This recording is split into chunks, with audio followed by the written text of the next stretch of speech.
Hello friends, कैसे हैं आप सब। स्वागत है आपका यूपीएससी एट होम प्रविष्या के यूट्यूब प्लेटफॉर्म पे। हम यूपीपीएससी की जो मेन साइंस राइटिंग कर रहे हैं उससे रिलेटेड आपको सारी अपडेट्स हमारे टेलीग्राम चैनल पर मिल जाएंगी, जिसका लिंक हमारे चैनल के डिस्क्रिप्शन बॉक्स में दिया हुआ है। वहाँ पे जाके आप टेलीग्राम चैनल को और इंस्टाग्राम को दोनों को ज्वाइन कर सकते हैं और वीडियो से रिलेटेड सारी अपडेट्स को जो है प्राप्त कर सकते हैं। आज का क्वेश्चन है जीएस पेपर सेकंड से। क्वेश्चन को हम देखेंगे। नागरिक अधिकार पत्र क्या है, नागरिकों के कल्याण में इसकी भूमिका बताइए। क्वेश्चन में पूछा गया है कि नागरिक अधिकार पत्र जो है क्या होता है और नागरिकों के कल्याण में इसकी क्या भूमिका है, उसके बारे में हमें बताना है। सबसे पहले हम इसका इंट्रो देख लेंगे। नागरिक अधिकार पत्र एक दस्तावेज होता है जो सरकारी सेवाओं के द्वारा नागरिकों को प्रदान की जाने वाली सेवाओं, उनमें मानकों और समय सीमा और शिकायत नियंत्रण तंत्र को स्पष्ट रूप से परिभाषित करता है। मतलब नागरिक अधिकार पत्र क्या होता है, यह एक डॉक्यूमेंट है जो कि जो है सरकारी संस्थाओं के द्वारा नागरिकों को प्रदान की जाने वाली, मतलब जो सरकारी जो संस्थाएं हैं उनके द्वारा नागरिकों को जो प्रदान की जाने वाली सेवाएं, उनके मानकों और समय सीमा और शिकायतों निवारण तंत्र को स्पष्ट रूप से परिभाषित करता है। मतलब सरकारी संस्थाओं के द्वारा जो नागरिकों को जो प्रदान की जाने वाली सेवाएं होती हैं और उनकी जो समय सीमा और उनके जो है मानक जो होते हैं और शिकायत निवारण तंत्र को स्पष्ट रूप से क्या करता है, इसके अंतर्गत जो है परिभाषित किया गया है। यह जो है पारदर्शिता और जो है जवाबदेही और नागरिक केंद्रित शासन को बढ़ावा देता है। यह क्या करता है, इसका जो उद्देश्य होता है यह पारदर्शिता, जवाबदेही और नागरिक केंद्रित शासन को जो है क्या करता है, बढ़ावा देता है। नागरिक अधिकार पत्र के उद्देश्य, इसके उद्देश्य के अंतर्गत क्या, पहला क्या है, नागरिकों को सरकारी सेवाओं के बारे में जागरूक करना। मतलब जो नागरिक हैं उनको जो है सरकार जो भी सेवाएं जो है प्रदान कर रही है उनके बारे में उनको जो है जागरूक करना।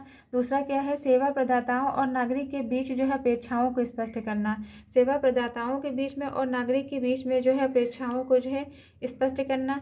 थर्ड पॉइंट है शिकायत निवारण तंत्र को जो है प्रभावी बनाना। मतलब इसके अंतर्गत क्या किया जाएगा, शिकायत जो निवारण तंत्र है उसको जो है प्रभावी बनाया जाएगा। फोर्थ पॉइंट है सेवाओं की जो गुणवत्ता और समयबद्धता को जो सुनिश्चित करना। मतलब सेवाएं जो प्रदान की जा रही हैं उनकी जो है उनकी क्वालिटी और जो है उनकी समयबद्धता, मतलब जो कितने टाइम पीरियड के लिए है उनको जो है सुनिश्चित करना है। फिर क्या है, नागरिकों के कल्याण में जो है इनकी भूमिका, पहला जो है क्या है, पारदर्शिता बढ़ाना। इसके अंतर्गत क्या है, नागरिकों को सेवाओं की जो है जानकारी सुलभ होती है जिसमें भ्रष्टाचार कम होता है। इसके अंतर्गत मतलब क्या होता है, ये जो है नागरिकों के जो है कल्याण में भूमिका निभाता है। कैसे, पहला क्या है, पारदर्शिता बढ़ाना। इसके अंतर्गत क्या होगा, नागरिकों को जो है नागरिकों को जो सेवाएं जो प्रदान की जानी उनके बारे में जानकारी प्राप्त होती है जिससे जो है भ्रष्टाचार जो है कम होता है। दूसरा क्या है, जवाबदेही सुनिश्चित करना। इसके अंतर्गत सेवा प्रदाताओं को अपने कार्यों के लिए जिम्मेदार ठहराया जा सकता है। मतलब जो सेवा प्रदान करने वाले हैं उनको अपने द्वारा जो है किए गए कार्यों के लिए क्या किया जा सकता है, जिम्मेदार ठहराया जा सकता है। फिर सशक्तिकरण, इसके अंतर्गत नागरिक अपने अधिकारों और सेवाओं के बारे में जागरूक होते हैं। जो नागरिक होते हैं वो अपने अधिकारों के बारे में, उनको जो उपलब्ध सेवाएं हैं उसके बारे में जागरूक होते हैं। सेवाओं की गुणवत्ता में सुधार, सेवाओं के मानकों और जो है समय सीमा का पालन सुनिश्चित करना होता है। सेवाओं के जो है मानक का और जो है समय सीमा का जो है पालन सुनिश्चित करना होता है। शिकायत निवारण, इसके अंतर्गत प्रभावी शिकायत निवारण तंत्र से नागरिकों की समस्याओं का समाधान होता है। मतलब प्रभावी शिकायत निवारण तंत्र के माध्यम से क्या होता है, नागरिकों को जो भी समस्याएं उत्पन्न होती है उनके समक्ष उन समस्याओं का क्या किया जाता है, समाधान किया जाता है। फिर क्या है, इसके समक्ष जो है विद्यमान चुनौतियां, पहला क्या है, नागरिक अधिकार पत्र का कार्यान्वयन अक्सर जो है प्रभावी नहीं होता है। मतलब नागरिक अधिकार पत्र में जो भी बातें जो है दी गई उनका जो है कार्यान्वयन जो अक्सर क्या होता है, प्रभावी नहीं होता है। दूसरा क्या है, नागरिकों को जागरूकता की कमी है। नागरिक जो है अपने जो है बारे में जो है नागरिक अपने अधिकार के बारे में जो है जागरूक नहीं है। तीसरा क्या है, शिकायत जो है निवारण तंत्र की प्रभावशीलता पर जो है, मतलब शिकायत निवारण तंत्र जो है उसकी जो है प्रभावशीलता पर ही सवाल उठते रहते हैं। फिर क्या है, सुधार के जो उपाय, इसके अंतर्गत क्या है, नागरिक अधिकार पत्र को कानूनी रूप से बाध्यकारी बनाना। मतलब नागरिक अधिकार पत्र जो दिया उसमें जो भी बातें दी गई हैं उसको जो है कानूनी रूप से जो है बाध्यकारी बनाना। फिर क्या है, नागरिकों को जो है इसके बारे में जागरूक करने के लिए जो है जन जागरूकता अभियान चलाना। मतलब जो है नागरिकों को उनको प्रदान की गई सेवाओं के बारे में जो है जागरूक करने के लिए क्या करना, जन जागरूकता अभियान चलाना।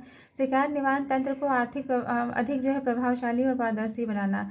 मतलब जो शिकायत निवारण तंत्र है उसको जो है बहुत अधिक जो है प्रभावशाली बनाना और उसको जो है पारदर्शी जो है बनाना।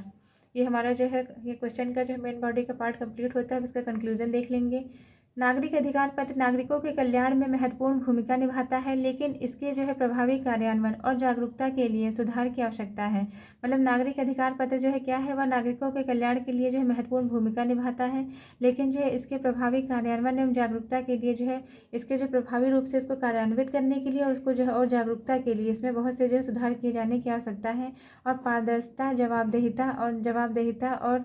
जवाबदेही और नागरिक केंद्रित शासन को बढ़ावा देने का जो है एक उपकरण है। ये हमारा जो है क्वेश्चन कंप्लीट होता है। और ऐसे ही हमारे चैनल पर बने रहने के लिए हमारे चैनल को लाइक करें, शेयर करें, सब्सक्राइब करें। Thank you.